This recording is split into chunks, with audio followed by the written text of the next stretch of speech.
একজন মুসলমানের সাথে আরেকজন মুসলমানের কেমন সম্পর্ক হওয়া দরকার। ও মুসলমান, ও ইমানদার, নবীনা মুহাম্মদুর রাসূলুল্লাহ সাল্লাল্লাহু আলাইহি ওয়াসাল্লাম মিশকাত শরীফের হাদিসের ভিত্তিতে বর্ণনা করেন, লা ইয়ারহামুল্লাহু মান লা ইয়ারহামুন নাস।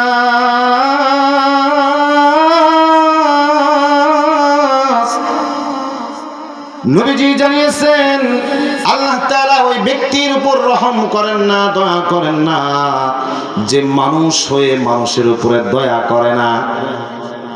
নবীজি বলেছেন লা ইয়ারহামুল্লাহ, ওই মানুষের উপরে আল্লাহর কোনো দয়া নাই যেই মানুষটা অপর মানুষের প্রতি দয়া করে না। সহিহুল মিশকাত শরীফের হাদিস।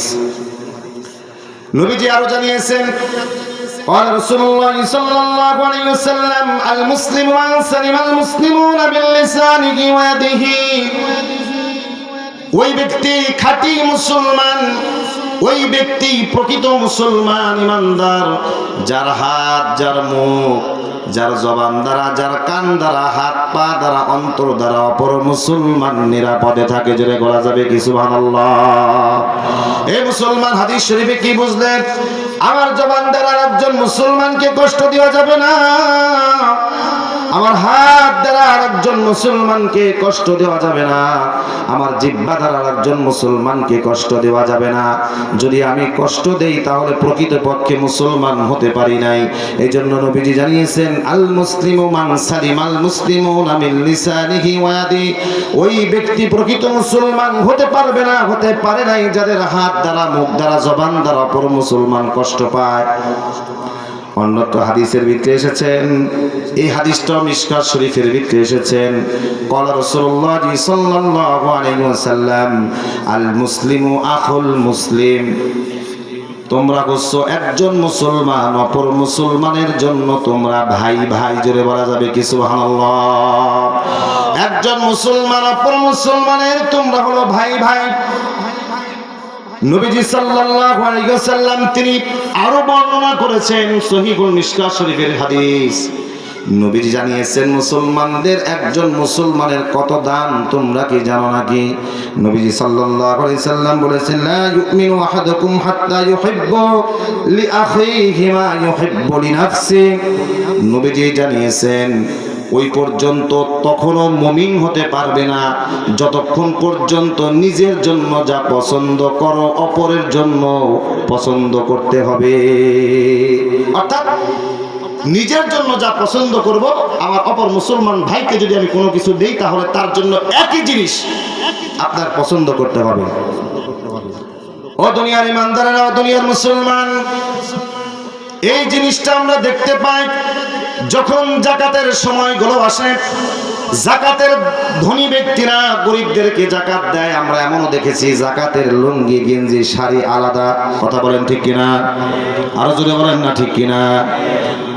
যাকাতের লুঙ্গি গেঞ্জি আলাদা আছে না? ঈদের সময় কাপড় কিনতে গেছি, 4টা মানুষের জন্য, বাড়ির লোকের জন্য। দোকানদার ব্যক্তি মনে করছে আমি যাকাত দিব, বলতেছে হুজুর এগুলোর দাম বেশি। আমি বললাম কত? বলে 700, 750, 800 টাকা। আমি বললাম ভাই কিছু কম টম রাখা যায় কিনা? বললেন হুজুর যাকাত দিবেন নাকি? বললাম না। কয় ও তাইলে হুজুর এগুলো নেন। আমি বললাম কেন? কয় হুজুর যাকাতের লুঙ্গি, গেঞ্জি, শাড়ি আলাদা। নাউজুবিল্লাহ, জোরে বলেন। ও মুসলমান, এই কথাটা আপনারা মনে রাখবেন। আমার এলাকাবাসীরা যারা যাকাতের নামে, যারা নাকি যাকাত দেওয়ার নামে লুঙ্গি, গেঞ্জি, শাড়িগুলো আলাদা করে, ও মুসলমান এটা যাকাত দেওয়া না, এটা হলো ইসলাম নিয়ে এদের একটা তামাশা করার শামিল, ঠিক কিনা? আপনাকে এত বড় দুঃসাহস কে দিয়েছে? ইসলামের শরীয়ত নিয়ে আপনাকে ফাজলামি করার এরকম দুঃসাহস কে দিয়েছে আপনাকে? আপনি যাকাত দিতে পারবেন না, আপনাকে একটু জোর করে তো যাকাত চাই নাই। আপনি কেন দিলেন যাকাত? এগুলো ইসলামের সাথে তামাশা করা। একটা গরিব লোক কি আপনার বাড়ি গেছে, গিয়া কি বলছে আমাকে একটা লুঙ্গি গেঞ্জি দেন, না হলে আমি মারা যাইতেছি? নবীজি জানিয়েছেন ধনী ব্যক্তিরা গরিবের কাছে ধরা খাবে সারা জীবন। গরিবরা কোনোদিন ধনীর কাছে ধরা খাবে না, কারণ ওর যে সম্পদের যাকাত আসছে এই নিয়ে ওই ব্যক্তি মুসিবতে আছে, গরিব মুসিবতে না। এই জন্য নবীজি জানিয়েছেন ধনী ব্যক্তির চাইতে গরিবেরা 500 বছর আগে জান্নাতে চলে যাবে। জোরে কোন সুবহানাল্লাহ। এই জন্য নিজের জন্য যেটা প্রয়োজন, আপনি যে জাকাত ফিতরা দেন, এই জাকাত ফিতরার কাপড় লুঙ্গি কি আপনার বাবাকে পরাতে পারবেন, আপনার বউকে পরাতে পারবেন? তাহলে হাদিস অনুযায়ী এখানে আমার সব কিছু প্রমাণ আছে, এর বাহিরে আমি একটা কথাও বলবো না, কারণ এই বলার সুযোগও আমার নাই। এই জন্য নবী জানিয়েছেন নিজের জন্য যেটা পছন্দ করবে অপরের জন্য ওইটাই পছন্দ করবে, তাহলেই তুমি প্রকৃত মুসলমান। জোরে কোন সুবহানাল্লাহ। নবীজি সাল্লাল্লাহু আলাইহি ওয়াসাল্লাম তিনি আরো বলেছেন, লা তাবাগাদু ওয়া লা তাহাসাদু ওয়া লা তাদাবারু ওয়া কুনু ইবাদাল্লাহি ইখওয়ানা। নবীজি জানিয়েছেন পরস্পর দুশ্মনী করিও না, হিংসা বিদ্বেষ পোষণ করো না, একে অন্যের ছিদ্রাসন করিও না। আল্লাহ তাআলা তোমরা মুসলমানদেরকে আল্লাহ ভাই ভাই করে বানাইছেন, পৃথিবীতে পাঠাইছেন। জোরে কোন সুবহানাল্লাহ। তাহলে বুঝলাম মুসলমান কখনো ঝগড়া করবে না, বিদ্বেষ করবে না, একে অপরকে আঘাতমূলক কথা বলবে না। নবীজি জানিয়েছেন এটা আল্লাহ তাআলা তোমাদেরকে একটা বন্ধন করে দুনিয়ার ভিতরে পাঠাইছে। নবীজি সাল্লাল্লাহু আলাইহি ওয়াসাল্লাম হাদিসের প্রেক্ষিতে আল্লাহ রাব্বুল আলামিন পবিত্র কালামুল্লাহ শরীফের আয়াত নাজিল করে দিলেন। সূরাতুল আলে ইমরানের 103 নম্বর আয়াত। আল্লাহ তাআলা বলেন, ওয়াতাসিমু বিহাবলিল্লাহি জামিআন ওয়া লা তাফাররাকু। আল্লাহ তাআলা বলেন তোমরা একে অপরকে তোমরা মহব্বত করে থাকো, বা আমি আল্লাহর পক্ষ থেকে একটা রশি তোমাদেরকে দিলাম যার নাম হলো কোরআন। এই কোরআনকে তোমরা মজবুত করে আঁকড়ায়া তোমরা ধরে রাখো।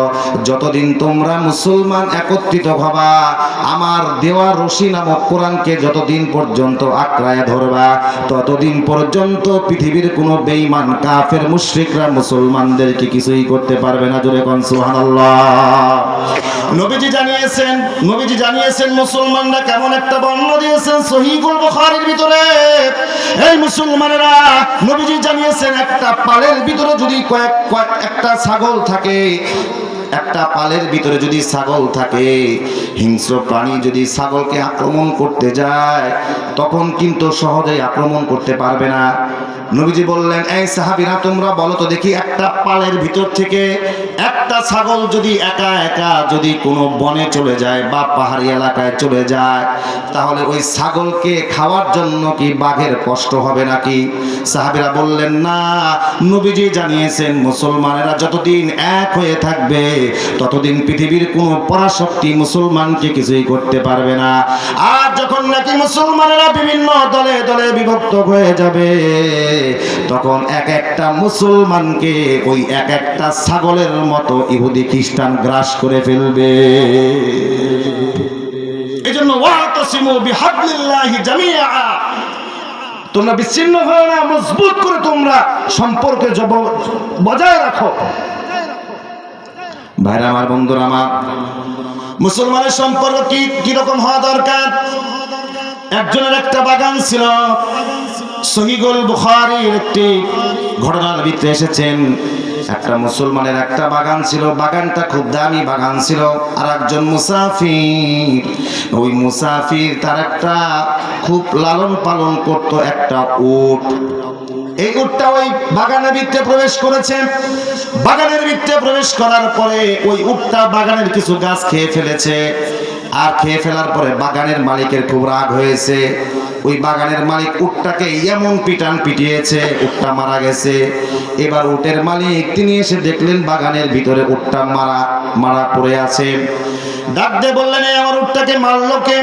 বাগানের মালিক বলল যে, এই উটটাকে আমি হত্যা করেছি। কেন তুমি মেরেছো? আমার বাগানের গাছগুলো খেয়েছে, এই জন্য মেরেছি। এবার উটের মালিকটা রাগান্বিত হয়ে ছোট্ট একটা পাথর তার দিকে নিক্ষেপ করেছে। আল্লাহর এমনই কাজ যে ওই ইটটা মালিকের মাথায় লেগে মালিকটাও সঙ্গে সঙ্গে বাগানে মারা গেছে। এই বাগানের দুইজন সন্তান আছে, খুঁজতে খুঁজতে কোথাও তার বাবাকে খুঁজে পায় না। বাগানে এসে দেখলো তার মৃত লাশটা পড়ে আছে। মৃত লাশটা পড়ে থাকার পরে এবার জিজ্ঞাসা করতেছে, এই মুসাফির, আমার বাবাকে হত্যা করলো কে? মুসাফির মুসলমান মানুষ ডাক দিয়ে বলল, আমি মুসলমান, আমি একজন মুসাফির, মিথ্যা বলবো না, তোমার বাবাকে আমি হত্যা করেছি। কেন হত্যা করেছেন? আপনার বাগানে আমার উটটা প্রবেশ করেছিল, আপনার বাবা পিটিয়ে পিটিয়ে আমার উটটাকে হত্যা করেছে। আমি হত্যার উদ্দেশ্যে আপনার বাবাকে আমি পাথর নিক্ষেপ করি নাই, কিন্তু পাথরটা অনাবর্ষিত কারণে মাথায় লেগে আপনার বাবা ইন্তেকাল করেছে। এবার মুসাফির মুসলমান ডাক দিয়ে বলতেছেন, এই আমি তো একজন মুসলমান, মনে হচ্ছে তোমরাও মুসলমান। এই আমি আল্লাহর আদালতে খুনি হয়ে আসামির কাঠ গড়াতে দাঁড়াতে চাই না। চলো যাই, চলো যাই, খলিফাতুল মুসলিমিন হযরত ওমরের কাছে চলে যাই। আমি দুনিয়াতে আমার হত্যার বিচার হয়ে যাবে, আফসোস নাই, তবে হত্যার আসামি হইয়া আল্লাহর দরবারে কিয়ামতের দিন আমি উঠতে চাই না। জোরে কোন আল্লাহু আকবার, আরো জোরে বলেন আল্লাহু আকবার। নিয়ে চলে গেলেন, হাঁটি হাঁটি পা পা করে চলে গেলেন মক্কায়। খলিফাতুল মুসলিমিন হযরত ওমর রাদিয়াল্লাহু তাআলা আনহুর কাছে চলে গেলেন। এবার ওই দুইজন যুবক নালিশ করলেন, খলিফাতুল মুসলিমিন, আমার বাবাকে এই যুবকটা হত্যা করেছে। খলিফাতুল মুসলিমিন ডাক দিয়ে বললেন, যুবক তুমি হত্যা করেছো? উনি আর মিথ্যা কথা বললেন না, হ্যাঁ আমি হত্যা করেছি। এবার শরীয়তের আইন হলো যে হত্যা করেছে হত্যার বদলে হত্যা, ঠিক কিনা জোরে কোন? যে হত্যা করেছে হত্যার বদলে হত্যা, এটা হচ্ছে কোরআনের আইন, শরীয়তের আইন। ভালো আপনার লাগতেও পারে, নাও লাগতে পারে, কিছু করার নাই। এটা হচ্ছে শরীয়তের আইন। যে অন্যায়ভাবে একজনকে হত্যা করলো, শরীয়ত বলে তাকেও হত্যা করো। সে যেভাবে তোমাকে আঘাত করেছে, শরীয়ত বলে তাকেও তুমি সেইভাবে আঘাত করো। এটা হচ্ছে হত্যার বদলে হত্যা, আঘাতের বদলে আঘাত। এবার ওই যুবককে খলিফাতুল মুসলিমিন ডাক দিয়ে বলতেছেন, এই যুবক, তাহলে তুমি এই যুবকদের আব্বাকে হত্যা করেছো, বাবাকে হত্যা করেছো, তাহলে হত্যার বদলে হত্যা, তোমার তো এখন গলা কাটা যাবে। জল্লাদকে ডাক দিয়ে রেডি করলেন, এই নিজের মুখে আসামি স্বীকার গিয়েছে সে একজন মানুষকে হত্যা করেছে, তার গলা কাটো। খলিফাতুল মুসলিমিন ডাক দিয়ে বললেন, তোমাকে তো বিনদেশী মনে হয়, মনের কোনো আশা আছে কিনা? আমাদের দেশে ফাঁসির যারা আসামি আছে তাদেরকেও জীবনের শেষ বারের মতো একটা সুযোগ দেয়, কোনো কিছু খাইতে মনে চায় কিনা, বা মনে কোনো বাসনা আছে কিনা, এই কথা বলে কি বলে না? জোরে বলেন, বলে না? এই মাইকের আওয়াজ এরকম হলো কেন? এরকম হলো কেন? এত সুন্দর আয়োজন, হ্যাঁ? কথা তো মিলতেছে নাকি? ঠিক করো ভাই, ঠিক করো। আপনারা শুনতেছেন তো? আচ্ছা, তাহলে দেখেন, এবার যখন নাকি বললেন যে খলিফাতুল মুসলিমিন, আমি আসামি, আমাকে মেরে ফেলবেন, তাতে আমার কোনো আফসোস নাই, তবে আমার একটা অনুরোধ আছে, সেটা হলো আমি ব্যবসা বাণিজ্য করি, আমার একজন ইহুদির সাথে আমার লেনদেন, ওই ইহুদির কাছ থেকে আমি কিছু মাল এনেছি, টাকা দিতে পারি নাই। ওই ইহুদি আমি মুসলমান দেখে আমাকে বিশ্বাস করে আমাকে বাকি দিয়ে দিয়েছে। ওই ইহুদিও আমার বাড়ি চেনে না, আমার বাড়ির লোকজন ওই ইহুদিকে চেনে না। ও খলিফাতুল মুসলিমিন হযরত ওমর, আপনি যদি আমাকে একটু সময় দেন, তাহলে পরে আমি ওই ইহুদির ঋণটাকে আমি পরিশোধ করে আসতে চাই, যাতে করে ওই ইহুদি যেন আমার কোন মুসলমান জাতিকে যেন ভুল না বুঝে, মুসলমান জাতিকে যেন গাদ্দার বলতে না পারে। এই জন্য আমি ওই ইহুদির ঋণটা পরিশোধ করে আসতে চাই, আমাকে একটু সুযোগ দেন। খলিফাতুল মুসলিমিন ডাক দিয়ে বললেন, তোমাকে তো সুযোগ দিতেই হবে, তবে গ্যারান্টি কি? তোমাকে ছেড়ে দিলাম, তুমি আর ফিরে আসবে, গ্যারান্টিটা কি? গ্যারান্টি তো নাই, গ্যারান্টি দাও। কি গ্যারান্টি দেব? এই মক্কায় কি তোমার মা আছে নাকি, বাবা আছে কিনা, বন্ধু বান্ধব আত্মীয় স্বজন আছে কিনা, তাকে তুমি জামানত রেখে যাও যে তোমাকে ছেড়ে দেব, তুমি যদি সঠিক সময় না আসো, তাহলে তোমার বদলে যাকে জামানত রেখে যাবে, যাকে সাক্ষী রেখে যাবে, তার ফাঁসি হয়ে যাবে। এবার খলিফাতুল মুসলিমিনকে ওই যুবক ডাক দিয়ে বলতেছেন, ও খলিফাতুল মুসলিমিন, আমার তো মক্কায় কোনো মা নাই, বাবা নাই, যদি আমার মা থাকতো আমার জামিনদার হয়ে যাইতো, আমার জন্মদাতা পিতা যদি মক্কায় বসবাস করত তাহলে পরে সে আমার জামানত হয়ে যেত। ও খলিফাতুল মুসলিমিন, আমার কোনো জামানত নাই। খলিফাতুল মুসলিমিন ডাক দিয়ে বললেন, তাহলে তোমাকে তো ছাড়া যাবে না, মক্কার কোনো মানুষই তার সপক্ষে দাঁড়ায় নাই। হঠাৎ করে যখন নাকি ফাঁসির মঞ্চে নিয়ে যায়, এমন সময় একজন রাসূলুল্লাহর খুব মহব্বতের সাহাবী, দুনিয়া থেকে জান্নাতের সার্টিফিকেট পেয়েছিলেন এমন একজন সাহাবী হযরত আবু যর গিফারি রাদিয়াল্লাহু তাআলা আনহু ডাক দিয়া বলেন, লাব্বাইকা ইয়া সাদাইকা আমিরুল মুমিনিন, আমি আমার একজন মুসলমান ভাইয়ের জন্য আমি আমানতদারিতার সাক্ষী হয়ে যাইতে চাই। জোরে কোন সুবহানাল্লাহ। খলিফাতুল মুসলিমিন ডাক দিয়া বলেন, এই আবু যর, বুঝে শুনে কি তুমি সাক্ষ্য হচ্ছ নাকি? এই যুবক যদি ফিরে না আসে তাহলে কিন্তু এই যুবকের বদলে কিন্তু তোমার ফাঁসির কাজটা জ্বলতে হবে। এবার খলিফাতুল মুসলিমের কথা শোনার পরে আবু যর ডাক দিয়ে বলতেছেন, ও আমিরুল মুমিনিন, এটা তো আমি সাক্ষী হচ্ছি না, বরঞ্চ পরকালে রাসূলুল্লাহর কাছ থেকে আমি শাফায়াত কিনে নিচ্ছি। জোরে কোন সুবহানাল্লাহ। কারণ একটা উম্মতকে জাহান্নাম থেকে বাঁচাবার জন্য আমার রাসূল তিনি কিয়ামতের মাহশারের ময়দানের ভিতরে তিনি সিজদারত অবস্থায় থাকবেন, আল্লাহর কাছে দোয়া করবেন, আল্লাহ আমার একটা উম্মত যেন জাহান্নামের আগুনে না জ্বলে। একটা উম্মতের জন্য রাসূল যেভাবে সিজদায় কাটাবে, সারা জীবন কষ্ট খেয়েছে, ওই প্রান্তরে তার দান্দান মোবারক শহীদ হয়েছে দ্বীনের দাওয়াত দেওয়ার জন্য। মক্কার প্রান্তরে কাফের বেঈমানেরা এমন ভাবে নির্যাতন করেছে, তার দেহ মোবারক থেকে রক্ত মোবারক জমিনে পড়েছে।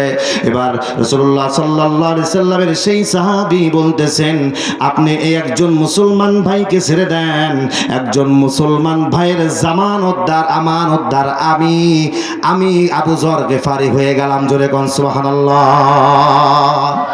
আবু যর গিফারি রাদিয়াল্লাহু তাআলা তার ব্যাপারে এমন আসছে, জিবরিল আমিন একদিন রাসূলুল্লাহর কাছে আসছেন, দেখেন কত বড় দামি একজন সাহাবী আসছেন। আসার পরে জিবরিল আমিন ডাক দিয়ে বলতেছেন, ইয়া রাসূলুল্লাহ, ওই যে দেখেন আপনার সাহাবী আবু যর চাদর মুড়া দিয়ে যাইতেছে।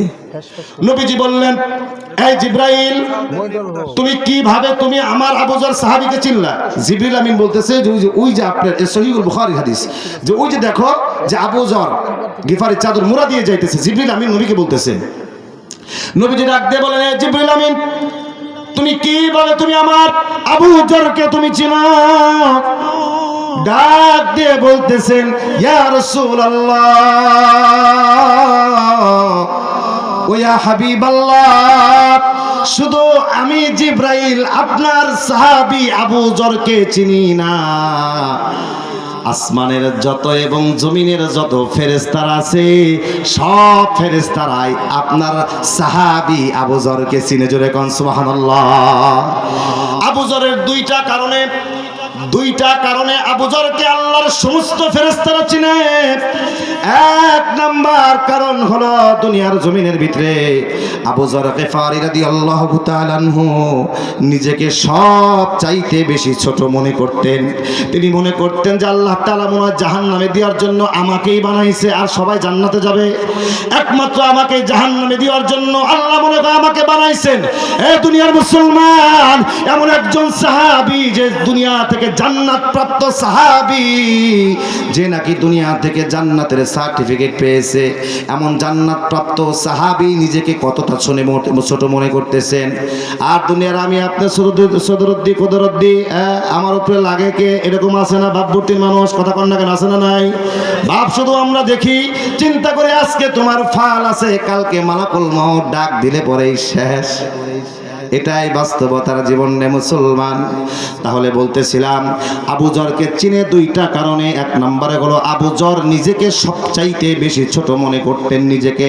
নবীজি জানিয়েছেন, মান তাওয়াদা লিল্লাহি রাফাআহুল্লাহ। নবীজি জানিয়েছেন যে নাকি আল্লাহর জন্য নিজেকে ছোট করবে, আল্লাহ রাব্বুল আলামিন ওই বান্দাকে মানুষের চোখে দুনিয়ার চোখে বড় বানায়া দিবেন। জোরে কোন সুবহানাল্লাহ। এই জন্য নিজেকে ছোট মনে করা হচ্ছে এটা জান্নাতি মানুষের লক্ষণ, মনে রাখবেন। দুই নম্বরে হলো আবু যরকে চিনে এই কারণে আবু যর সবচাইতে বেশি সূরাতুল ইখলাস তিনি পাঠ করতেন। পারেন না সবাই? পড়েন কুল হুয়াল্লাহু আহাদ আল্লাহুস সামাদ লাম ইয়ালিদ ওয়া লাম ইউলাদ ওয়া লাম ইয়াকুল লাহু কুফুয়ান আহাদ। তাহলে ফেরেশতাদের কাছে সবচাইতে দামি একজন সাহাবী আবু যর গিফারি রাদিয়াল্লাহু তাআলা আনহু। দুইটা কারণে, এক নম্বর হলো নিজেকে সবচাইতে ছোট মনে করত, আর দুই নম্বরে তিনি সবচাইতে বেশি তিনি সূরাতুল ইখলাস অর্থাৎ যেটাকে আমরা কুলহু আল্লাহ সূরা বলি সেই সূরাটা পাঠ করতে। জোরে কান সুবহানাল্লাহ। এই আমলটা করতে পারবো না ইনশাআল্লাহ? আল্লাহ পাক তৌফিক দান করেন, বলেন আমিন। এবার ওই যুবকটার সাক্ষ্য হয়ে গেল আবু যর গিফারি রাদিয়াল্লাহু তাআলা আনহু। এইবার ওই যুবককে যে আসামি তাকে বলা গেল, তুমি আরবি মাসের প্রথম জুমা রাসূলুল্লাহর মসজিদে এসে তুমি পড়বা, জুমার পরে তোমার বিচার করা হবে। ওই সাহাবী দৌড়ায় চলে গেল। যাওয়ার পরে তিনি ঋণ পরিশোধ করলেন। কাফেরের কাছ থেকে যে ঋণ করেছিল, ইহুদির কাছ থেকে ঋণগুলো পরিশোধ করলেন। ঋণগুলো পরিশোধ করার পরে এবার তিনি বাড়ি আসলেন। আসার পরে তিনি সুন্দর করে গোসল করল রে মুসলমান। গোসল করার পরে এরই মাধ্যমে অনেক সময় পার হয়ে যায়। যাওয়ার পরে এবার মায়ের কাছে গেছে, মাকে ডাক দিয়ে বলতেছেন, মা ও মা, ছোট্ট থেকে জন্ম থেকে এই পর্যন্ত কত আমার জন্য কষ্ট করেছো, আমার জন্য তুমি কষ্ট করেছো, মুজাহাদা করেছো। ও মা, যাওয়ার সময় তোমার কাছ থেকে আমি বিদায় নিয়ে গিয়েছিলাম রে মা, আবার তোমার কাছে ফিরে এসেছি। ও মা, এখন যে তোমার কাছ থেকে যে আমি বিদায়টা নিব, এই বিদায়টা আমার জীবনের শেষ বিদায়। ও মা, 10 মাস 10 দিন কষ্ট করেছিলা, 10 মাস 10 দিন কষ্ট করেছিলা, এত বড় করেছো। ও মা, আজকে তোমার কাছ থেকে বিদায় নেই। মক্কার প্রান্তরে মানুষ হত্যার বিচার হবে, তোমার সন্তান আসামি, আর আমি তোমার সন্তান, আমি একজন মুসলমান, আমি মানুষ হত্যাকারী, আমি হত্যাকারী হিসেবে আল্লাহর আদালতে আমি দাঁড়াতে চাই না। ও মা, তোমার কাছ থেকে এখন যে বিদায় নিয়ে চলে যাব, আর কোনোদিন তোমার সন্তান তোমার কোলে মাথা রাখবে না। ও মা, জীবনের শেষ বিদায় আজকে তোমার কাছ থেকে আমি নিয়ে যাব। মাকে ডাক দিয়ে বললেন, ও মা, আল্লাহর রাস্তে তুমি আমার দুধের দাবিটা ছেড়ে দিও। বাবার কাছে চলে গেছে। বাবাকে ডাক দিয়ে বলে, এ বাবা, আসেন আপনার বুকের সাথে একটু বুকটা লাগাই। আমার জন্য, আমাকে মানুষ করার জন্য কত কষ্ট আপনি করেছেন। ও বাবা, আপনার বুকের উপরে আপনার কত মাথা আমি রাখছি। ও বাবা, আপনার কাছ থেকে আজকে জীবনের মতো আজকে বিদায় নিয়ে চলে যাব, আর কোনোদিন আপনাকে আব্বা বলে ডাকা হবে না। ও বাবা, বিদায় দেন, আপনার সন্তান আজকে আসামির কাঠগড়ায় দুনিয়া থেকে আজকে তার বিচার হবে, আর কোনোদিন আপনার সন্তান আসবে না। মায়ের কাছ থেকে, বাবার কাছ থেকে বিদায় নিয়ে চলে যাওয়ার পরে এবার সেই সাহাবী, এই যুবক, যেই যুবকটা হত্যা করেছে, ঘোড়াটা দৌড়ায়া তিনি চলছেন মক্কার প্রান্তরের দিকে। এমন সময় জুমার আজানের সময় হয়ে যায়। খলিফাতুল মুসলিমিন বাইরে আসলেন, দেখলেন না সেই যুবকটা এখনো আসে নাই। আবু যর যে নাকি তিনি জামান উদ্ধার হয়েছে, আমান উদ্ধার হয়েছে, সাক্ষ্য হয়েছে, এর বাড়িতে সাহাবীকে পাঠাই দিয়েছেন, আর বলেছেন, এই আবু যর, তুমি যার জন্য সাক্ষ্য হয়েছিল এখন পর্যন্ত সে মক্কা এসে পৌঁছায় নাই, ফাঁসির মঞ্চে যাওয়ার জন্য রেডি হও। এবার খলিফাতুল মুসলিমিনের কথা শোনার পরে জান্নাতপ্রাপ্ত সাহাবী হযরত আবু যর গিফারি তিনি ফাঁসির মঞ্চে যাওয়ার জন্য গোসল করে সুন্দর করে তিনি রেডি হয়েছেন। ফাঁসির মঞ্চে যাওয়া যাইতেছে। এবার যিনি জল্লাদ, তিনি জল্লাদ একবার আগায় একবার পিছায়, একবার আগায় একবার পিছায়। জল্লাদের চোখ দিয়ে দর দর করে পানি পড়তেছে। জল্লাদ ডাক দিয়ে বলে, হায় রে কপাল, সারা জীবন এই ফাঁসির মঞ্চে অপরাধীদেরকে উঠায়া ফাঁসি দিয়েছি, আজকে এমন একজন লোককে আজকে আমি ফাঁসি দেওয়ার জন্য নির্দেশ পেয়েছি, যেই লোক নাকি খুব দামিওয়ালা লোক, যেই লোক নাকি নির্দোষ লোক, যেই লোককে আল্লাহর ফেরেশতা তারা পর্যন্ত চিনে। আল্লাহ পাক তাকে জান্নাতের সার্টিফিকেট দিয়েছেন। আজকে এমন ব্যক্তিকে আমার হাত দ্বারা ফাঁসির মঞ্চে উঠাইয়া ফাঁসি দিতে হবে। এবার জল্লাদ কান্না করতেছেন, সারা মক্কার ভিতরে মক্কাবাসীরা কান্না করতেছে। আবু জার ডাক দিয়ে বলেন, এই মক্কাবাসীরা কান্না করো না, কান্না করো না। একজন মুসলমানের জামানতদার হওয়ার জন্য আমার জীবনটা যদি উৎসর্গ করে দেই, এটা আমার জন্য স্বর্গ নয়, কিয়ামতের দিন রাসূলুল্লাহর শাফায়াত আমি কিনে নিলাম। জোরে কোন সুবহানাল্লাহ। ফাঁসির মঞ্চে যখন নাকি নিয়ে গেল, জল্লাদ কান্না জড়িত যখন নাকি টুকটুক করে যখন নাকি ফাঁসির মঞ্চে আগায়, ফাঁসির রশিটা টান দিবে এমন সময় একজন সাহাবী আমিরুল মুমিনিনকে ডাক দেয়া বলতেছেন, আমিরুল মুমিনিন একটু অপেক্ষা করেন, ওই দিকে তাকান। কে যেন ঘোড়ার খুরের বালির মতো ধুলা বালি ঝড়ের বেগে উঠায়া কে যেন দেখেন ঘোড়া দাবড়ায়া মক্কার প্রান্তরের দিকে আসতেছে। জোরে বলেন আল্লাহু আকবার। আমিরুল মুমিনিন একটু দাঁড়ান, কে যেন ঝড় বালির মতো দেখেন কে যেন দ্রুত গতির দিকে আসতেছে, একটু দাঁড়ান। আমিরুল মুমিনিন বললেন, এই জল্লাদ দাঁড়াও দাঁড়াও। জল্লাদ দাঁড়ায় যাওয়ার পরে দেখলেন আর কেউ নয়, যেই যুবকটা ওই পাথর মেরে বাগানের মালিককে হত্যা করেছে, সেই যুবকটা ধুলা বালি উড়াইয়া দ্রুত গতিতে ওমরের কাছে হাজির হয়ে গেছে। জোরে কোন আল্লাহু আকবার। আমিরুল মুমিনিনকে ডাক দিয়ে বলেন, আমিরুল মুমিনিন আল্লাহর রাস্তায় আমাকে ক্ষমা করবেন, ইচ্ছা করে দেরি করি নাই, ইচ্ছা করে আমায় দেরি করি নাই। আমার ঘোড়ার পায়ের চিরটটা ভেঙে গিয়েছিল, এই জন্য আমার আসতে আমার দেরি হয়েছে, না গেলে আমি সঠিক সময় এখানে আসতাম। এ আমিরুল মুমিনিন, আমি প্রায় 300 মাইল ঘোড়া দাবড়ায়া আমি বিচার করার জন্য, আমি আল্লাহর আদালতে আমি আসামির কাঠগড়ায় না দাঁড়ানোর জন্য, দুনিয়া থেকে বিচার পাওয়ার জন্য আপনার বিচার কাঠগড়ায় এসেছি। আমিরুল মুমিনিন ডাক দেয়া বলেন, যে বান্দা নাকি, যে আল্লাহর বান্দা নাকি নিজেকে পবিত্র করার জন্য, নিজেকে খুনি থেকে পবিত্র হওয়ার জন্য 300 থেকে 350 মাইল ঘোড়া দৌড়ায়া নিজে বিচারের জন্য, আত্মশুদ্ধির জন্য এই মক্কা বিচারালয় পর্যন্ত আসতে পারে, আমি ওমর তাকে আমি সাক্ষ্য দেই সে ইচ্ছা করে মানুষ খুন করতে পারে না। জোরে কোন আল্লাহু আকবার। যে নাকি নিজেকে গুনাহ থেকে পবিত্র হওয়ার জন্য এই 300 থেকে 350 মাইল ঘোড়া দৌড়ায়া নিজেকে পবিত্র করার জন্য এই মক্কা পর্যন্ত আসতে পারে, আমি আমিরুল মুমিনিন আমি বিশ্বাস করি এই ব্যক্তি কখনো ইচ্ছাকৃতভাবে হত্যা করতে পারে না। আমিরুল মুমিনিন ডাক দিয়ে বললেন, তবে মুসাফির আমার কিছু করার নাই, শরীয়তের নিয়ম হলো হত্যার বদলে হত্যা। ফাঁসির মঞ্চে নিয়ে যাওয়া হলো, যুবক ফাঁসির জন্য প্রস্তুত হয়ে গেছে। এই দুনিয়ার মুসলমান,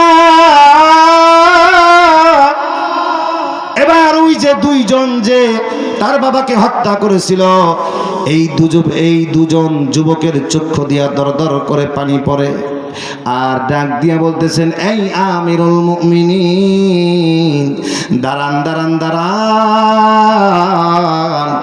যেই মুসলমান ভাই 300 থেকে 350 মাইল দূর থেকে ঘোড়া দৌড়িয়ে নিজেকে পবিত্র করার জন্য ফাঁসির মঞ্চে আসতে পারে, বুঝতে পেরেছি আমার বাবাকে যুবক ইচ্ছা করে হত্যা করে নাই।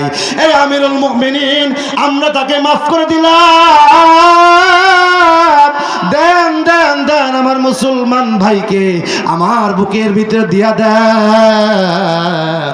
আমার মুসলমান ভাইকে গলায় জড়াইয়া বুকে জড়াইয়া নিজের আপন ভাইয়ের মতো করে বাড়িতে নিয়ে যাইতে চাই। জোরে বলেন সুবহানাল্লাহ।